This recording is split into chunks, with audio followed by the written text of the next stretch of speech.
여러분 안녕하십니까? 이 시간에는 출애굽기 21장 말씀 중심으로 드리겠습니다.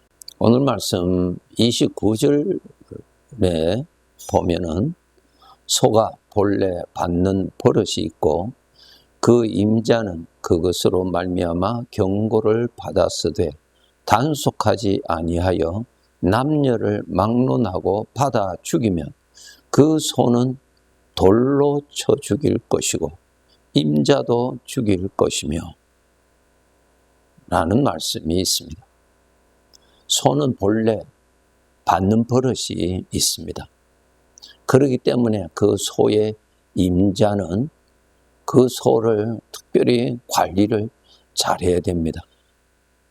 이웃을 받지 아니하도록 피해를 입히지 않도록 관리를 잘해야 됩니다. 단속을 잘해야 됩니다. 그 소가 이웃을 받아서 이웃이 죽은 사건이 일어나면은 그 소는 돌로 쳐 죽이라. 그리고 그 소의 임자도 죽이라고 하나님이 말씀해 주셨습니다. 이 말씀의 핵심이 무엇입니까? 이웃의 것을 피해를 입히지 말라라는 것이고, 피해를 입히면은 내가 반드시 갚으라고 하는 것입니다. 그 말씀이죠. 그런데 여기에서 소는 본래 받는 버릇이 있습니다. 그렇기 때문에 임자는 그 소를 신경을 써서 잘 관리를 해야 합니다.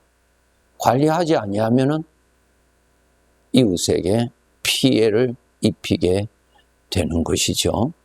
이것이 그대로 놔두면은 이것이 바로 이웃을 사랑하지 아니하다고 하는 뜻입니다. 여러분, 여기에서 우리에게 주시는 말씀이 무엇입니까? 우리 사람에게는 죄의 성품이 다 있습니다. 이 죄의 성품은 받는 버릇이 있습니다.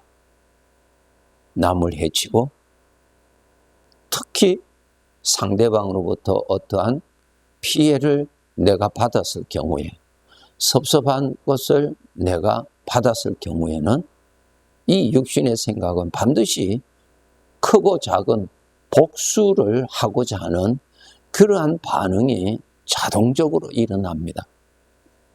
이것이 바로 소에게는 받는 버릇이 있는 것과 같이 이 죄의 성품에는 반드시 복수하고자 하는 것이 반드시 일어납니다. 이러한 것을 우리 사람은 잘 알고 죄의 성품을 잘 다스리고 관리해야 됩니다. 만약에 관리하지 아니하고 다스리지 아니하고 그냥 받는 버릇을 따라서 육신의 생각대로 말을 해버리고 육신의 생각대로 비판하고 이렇게 해버린다면 대인관계의 평화는 깨어지는 것입니다. 깨어지게 되면 우리는 불행하게 되는 것입니다. 이 죄의 성품은 받는 버릇이 있습니다. 그래서 받아야 속이 시원하고 받아야 기분이 좋고 이러한 반응이 일어납니다. 그런데 그것대로 하게 되면 큰 피해를 받습니다. 오늘 하나님께서 말씀해 주신 대로 그 소가 사람을 쳐서 죽였다면 그 소는 죽이고 그 임자도 죽이라고 말씀하셨어요.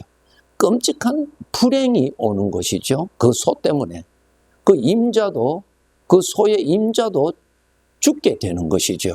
큰 불행이 옵니다. 육신의 성품대로 말을 토해내버리고 육신의 성품대로 우리가 행동을 하게 되면 인생에 큰 불행을 자초하게 됩니다. 이러한 것 우리가 다 충분히 이해할 수 있지 않습니까? 이것이 바로 나를 불행케 하는 것입니다. 그래서 우리 모든 사람은 인생을 복되게 살아가기를 원하고 화평 가운데 살아가기를 원하고 서로 사랑하면서 살아가기를 모두 원하지만은 이 죄의 성품에서 받는 버릇이 나타나는 것을 관리를 하지 아니하고 그대로 놔두면은 반드시 불행해진다는 것입니다. 그래서 우리 하나님의 사람들은 이 육신의 성품을 다스릴 줄 아는 훈련을 반드시 해야 합니다. 아무리 내가 하나님을 잘 믿고 주의 일을 잘한다 하더라도 받는 버릇이 있는 이 육신의 성품을 다스리지를 아니하면은, 억제시키지를 못한다면은 불행해질 수밖에 없습니다. 하나님과의 관계도 불행해지고, 대인 관계도 불행해지고, 자기 자신과의 관계도 불행해집니다. 창세기 3장에 보면은 하나님께서 아담 하와에게 저들의 삶을 복되게 살아가기 위해서 알려주신 것이 있습니다. 이 동산에 있는 이러한 모든 것은 내 것인데 너희가 먹어도 좋다. 그런데 지금 이것은 내가 먹으면 죽는다. 이것을 먹으면 죽는 열매입니다. 그러니까 하나님이 먹지 말라고 알려주셨거든요. 그거 먹으면 너는 반드시 죽는다. 창세기 2장에 있죠. 반드시 죽는다. 그런데 창세기 3장을 읽으면 사탄이 와서 내가 불행해지는 것을 먹도록 유혹을 하지요. 아니다, 죽지 않는다. 내가 너에게 아주 더 좋아진다고 하는 속입니다. 그런데 사람이 하나님의 진리의 말씀을 믿는 대신에 사탄이 주는 나를 불행케 하는 그 생각을 믿어서 그것을 먹음으로 인해서 사망이 지배하는 불행한 자가 되어버렸죠. 오늘날 우리에게도 똑같습니다. 태어날 때부터 우리가 이 몸을 벗어버리고 천국 가는 그날까지 육신의 성품은 살아있습니다. 이제 이 성품의 종로로 타지 말고 이제는 주인이 소를 다스려야 되듯이 이 죄의 성품을 다스려야 하는 것입니다. 그렇게 해야 우리가 신앙생활을 잘할 수 있고, 우리는 사람과의 관계를 떠나면 살 수 없는 그런 피조물이기 때문에 사람과의 관계가 화평하고 사람과의 관계가 참 평안해야 그 삶이 참 좋은 것입니다.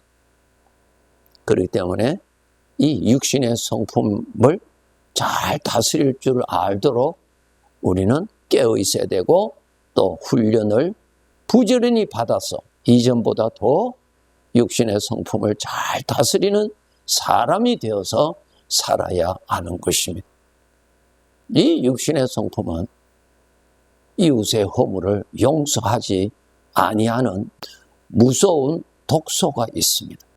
우리는 다 불완전한 존재이기 때문에, 그리고 우리에게는 죄의 성품이 있기 때문에 나도 그도 허물이 얼마든지 언제든지 나타날 수 있는 그러한 사람이라는 것을 우리 하나님의 자녀들은 인정하고 살아야 됩니다. 그렇기 때문에 우리가 어떠한 허물이 나타났을 때 용서해 주어야지, 용서하지 아니하면은, 즉 내가 복수해야 되겠다고 하는 그 마음을 내가 품고 있으면은 내 인생은 불행해지는 것입니다. 내가 그것을 품고 있으면은 죄의 성품이 그것을 가지고 나를 괴롭힙니다. 나를 고통스럽게 만들어요. 가장 피해를 많이 받는 사람이 자기 자신입니다. 용서하지 않는다는 그것이 하나님의 성품이 아니라 죄의 성품이기 때문에, 죄의 성품은 나를 죽이는 사망의 것이기 때문에 사망의 것을 품고 있는데 편안하다? 거짓말입니다. 사망의 것을 내가 주장하고 품고 있는데 마음은 고통스러울 수밖에 없는 것입니다. 여기에 대해서 예수님께서 비유로 설명을 하신 내용이 있죠. 1만 달란트 빚진 자를 주인이 탕감을 해 주었어요. 1만 달란트 탕감받은 이 종이 자기에게 100데나리온을 빚진 자를 만나서 용서하지 아니하고 그를 옥에 가두게 해 두었다고 하는 것입니다. 이 사실을 안 그 주인이 1만 달란트 탕감받은 그 종을 다시 불러서 너는 악한 자라고 내가 너에게 1만 달란트를 탕감을 해 주었는데 너가 마땅히 탕감받은 것에 대해서 감사를 해야 되지 않겠느냐? 그 감사하는 방법이 무엇이냐 하면은 너에게 100데나리온 빚진 자를 탕감해 주는 것이 그것이 나에게 감사하는 것이라고 알려주셨습니다. 우리 그것 알아야 돼요.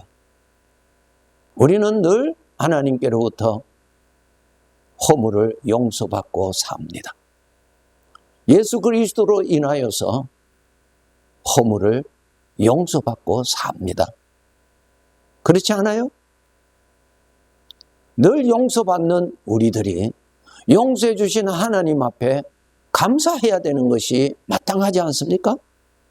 용서를 받았는데, 탕감을 받았는데 죄가 있으면 반드시 형벌을 받아야 되는 것이 하나님의 법인데 하나님이 탕감을 해 주었어요. 용서해 주었어요. 그러면 우리는 어떻게 되겠어요? 마땅히 감사해야 되겠죠. 마땅히 보답을 해야 되겠죠. 그럼 보답하는 방법이 무엇입니까? 나에게 100데나리온 빚진 자를 주의 이름으로 용서해 주는 것입니다. 나는 용서해 주고 싶지 아니하는 죄의 성품이 나타나지만은 하나님 앞에 죄사함 받은 용서를 받은 자가 하나님 앞에 보답을 해야 되는데 보답하는 방법이니까 나에게 100데나리온의 빚진 자를 용서해 주어야 마땅합니다. 잘하는 것이 아니라 마땅합니다. 그리고 우리가 알아야 됩니다. 우리의 삶은 주인 되시는 하나님이 보시는 가운데서 인생을 삽니다.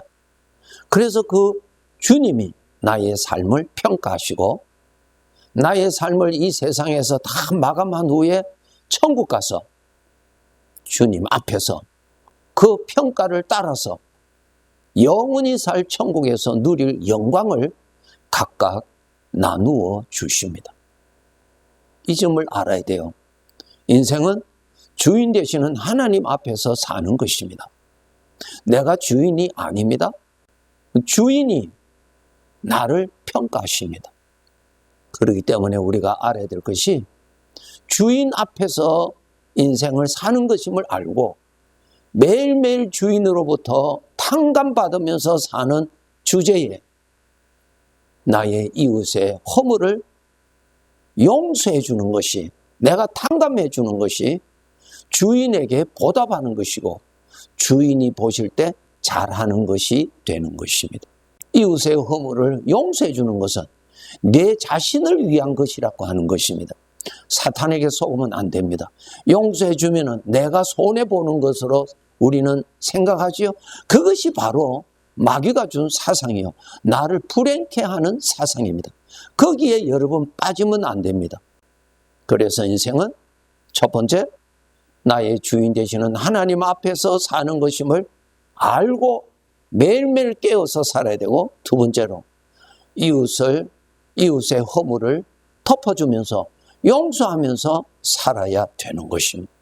우리 육신의 성품에서 그러한 미움이 나오고 복수심이라고 하는 생각이 나올 때 이거 어떻게 다스려야 되는가 알려드릴게요. 그것이 나타났을 때 그것의 생각의 초점을 그곳에 두지 말고 함께 계시는 주님 앞에 초점을 두시고, 내가 이 시간에도 나의 주인 되시는 주인 앞에서 사는 것임을 빨리 의식하세요. 빨리 주님을 찾으세요. 빨리 주님이 함께 계심을 빨리 찾으세요. 그리고 나 자신이 주님 앞에 믿음으로 있게 하세요. 그리고 믿음의 눈으로 주님이 보이도록 하세요. 내 눈에 빛이 보인다면은 어둠은 내 눈에 있을 수가 없습니다. 그런데 내 눈에 빛이 보이지 않는다면 어둠이 내 눈을 덮고 있는 것이 되는 것입니다. 이 죄의 성품에서 생각이 일어날 때 그것을 다스리고 죄의 성품이 누구 앞에서 복종하고 도망가고 물러가느냐 하면은 우리 주님 앞에서 물러갑니다. 이것 여러분 훈련하셔야 돼요.